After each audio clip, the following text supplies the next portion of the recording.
Welcome to an episode of In the Chute, where Calen tries to stump me, get an opinion, or just banter back and forth. What do you got today, Calen? Checking on the younger ones. I put in parentheses hang with grandpa in shorter intervals. We don't have any young ones around the ranch right now, but at one point we did, and I was around. And it was one of those things where, just about to be in your teens or you're kind of a little human, but you're not a toddler anymore, and you kind of got to watch out for them. But you also entrust them to do things with equipment, with bale handlers, with tractors, swathers, maybe. They're capable of doing that stuff on their own, but you got to check on them. I was just wanting to get some of your insight to that aspect of ranching as kids are growing up around all the equipment, animals, and such. Well, I can give you perspectives from as a kid and as an adult both. I can remember one of the early memories of my grandpa, my dad's dad. He had a loader, which we all did. And when I'm talking about a loader, I'm talking about it was a hay loader where you had a lot of spikes that come out in the front, and this thing was rigged with cables and hydraulics, and it would and pulleys and spools, and it would lift it up, tip it, and you can drop a bunch of hay onto a stack. But you'd go around the field and you'd pick these things up, small squares, and it was a engineering marvel from the ranch, a bunch of ranchers, and everybody had one. And all it was a car with chassis. And I mean, literally, you got the frame on this thing and a seat, and you got some controls off to the side and a steering wheel and the wheels on it. And then you've rigged up this thing in order to pick up bales and stack them. And it had to have, of course, a fuel tank. And that fuel tank was one of the few flat spots to sit on.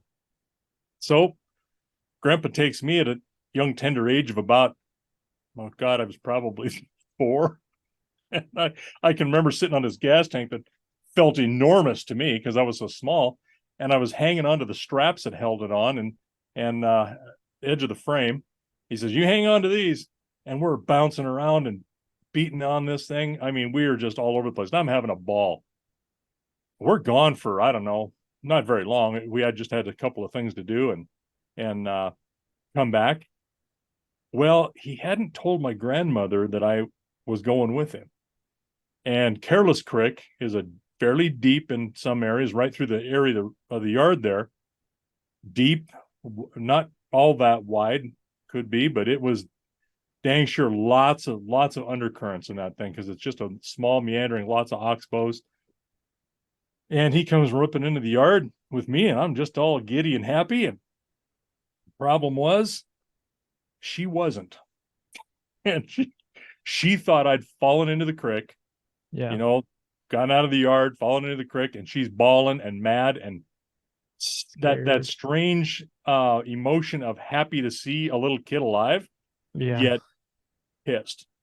And that was the first time I ever saw him take an ass chewing like you would not believe. Of course, I felt bad, and I'm only 4 years old, but in a way, I was kind of innocent. So, man, I'll tell you what.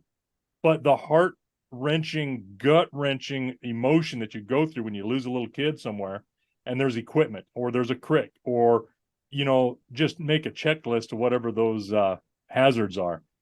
As an adult, you see that, and you're constantly keeping these little guys in check and trying to hang on to them, but at the same time trying to teach them. I mean, you're learning Mm-hmm. as you're doing it. So, and you're trying to teach as you're doing it. And some of those lessons to a 4 or 5 year old, they don't last.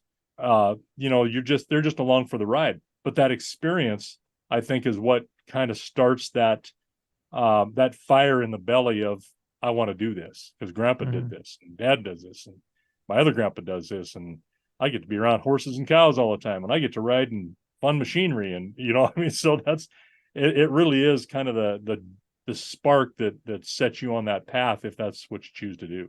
What about the that transition stage where it's no longer just a little kid running around and being like, "Hey, go grab, this," or something like that, where you're working on a pickup or a piece of Yeah. equipment and you're having them essentially be a parts runner or a tool runner, Well, versus now they become like an actual hired hand to an extent where you can right. trust them with a little bit of responsibility.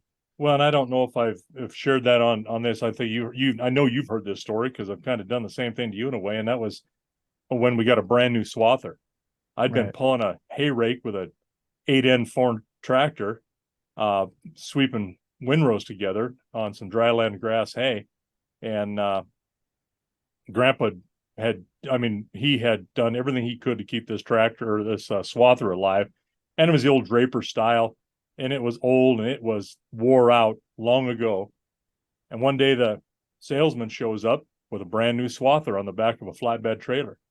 And I'm raking away. I'm keeping ahead of my job, but while I'm rubbernecking and watching this new thing coming off of a trailer, and then they run it for a little bit and they load the old one up and away the salesman goes. And I watch Grandpa go up and take a round with it again, and comes back and he stops and he kind of waves at me. And so I stop what I'm doing and I go over there. He says, "Look what we got, kid." I said, "Oh, neat. That's pretty cool." I'm thinking, there's no way, Grandpa's going to run this because he's been running the other swather. Well, what I don't know is I'm not skilled enough to listen really to hold a piece of equipment together. So there's Mm. that transition time, right? Where you're able to handle equipment, but you're just on it and you're kind of an extra uh, sack of skin that breathes and can do some things. But, hopefully you don't tear anything up is kind of what the perspective is from the olders. And so we jump on this thing and he says, here's is how it runs. And we got some joysticks we're working and had a trim tab on it to keep it nice. And you could fine tune your line and the pedals. And I can reach them all on this one. Another one, my dad, I couldn't reach the pedal. So he put a block of wood under there for me to be able to, to touch it and hold a different swather, different place. But um, I took a round down on this quarter section and a round back, and Grandpa's showing me how to run this thing. And I spin it around and he stops and he says, "Okay, well, just keep it going." And then he steps off and leaves me. And oh my God, I got this brand new swather. Well, I swathed for several days and things were looking good and they were gone. Dad and him were out doing something else. And pretty soon I can become aware finally of a kind of a knocking noise. And it was a pitman arm that drove the reel, and the bearing had seized up. Well, I didn't hear it as a kid. I'm probably 11, 12 years old, maybe, Yeah. probably. Anyway, um, this thing seized up. I noticed it, and finally, so I shut it down. Well, what do? I get in the fuel truck and I head down to find him, let him know that I broke down. And I got down there, I found him, and they're looking at me. I was like, "What's the matter?" And I told them, and Dad lit into me, chewed my butt out. Well, he didn't chew me out right away. He asked a couple of questions. He said, "Well, where's it at? Where's the part?" And I said, "Well, it's on the swather. Why didn't you bring it?" Because I don't know how. And oh my God, then the floodgates opened, and I got my butt chewed. And I said, "Oh, I was afraid that if I took it apart, I wouldn't know how to put it back together." He says, "I don't care what you do. You draw a picture on the side of that swather. I don't care if you draw a picture in the dirt. You figure out how to get that thing back together, and don't come back until it's off." He went up with me and did it, but that was a lesson in, you know what, you're responsible for this, all of it. So you're going to Yeah. have to fix it as well, but you need to listen for things that go wrong. And they just took the shaft in and took it to the machinist, and they rebuilt the shaft, just laid in there and turned it, put a new bearing in, and we were ready to go. But that was kind of a transition, and then as you get older and you're more and more responsible, and then you're watching the littles, my little Yeah. cousins and things like that. And then you're like, oh God, it's like herding, bumblebees, and they don't listen. They listen about Right. as well as a bumblebee. So, The good uh, thing is they bounce, but sometimes they don't recover like they should. So you gotta watch well, and them. it depends on how protective their mother is. Yeah. Everybody bounces, but apparently some little kids are too much and too valuable to have bounced at all. And so, you get those dynamics where uh, you're a horrible individual because you let somebody get a boo boo, which was, not even a significant one. The last question I'd have is what do you feel is more dangerous about when you're checking on the younger ones and making sure they're okay? Is it the equipment or trusting them more around the livestock? Well, I mean, they're all different. When you're around the equipment, you've got to watch them because it can kill them. I mean, just you can just Yeah. crush somebody. So you keep them pretty close and pretty tight, and you're slow down. You're really slowing it down. With the animals outside of horses, and that's a whole different deal. We don't put the littles on horses that are not trained or not well trained. We're you got to be smart about that. But if you're working around cattle, you put them in a spot where they can't get hurt, but they're right there in the mix, and they're on the other side of a fence of an alleyway, and you give them a job.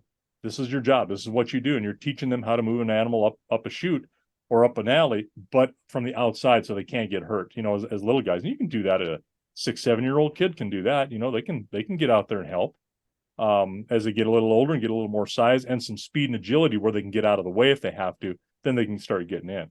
But it's just Yeah. using common sense and using some planning and having them involved in what you're doing and explaining it to them, which allegedly I'm not real good with people when we're working cattle. And so sometimes the game plan changes, and you got to be able to see that. And if you can't see that, I have to see it for you and then communicate, sometimes loudly and quickly. And with adjectives that may or may not be expletives. All right, Yeah. with that, that's checking on the younger ones. And with that, we'll take that and put it out to pasture.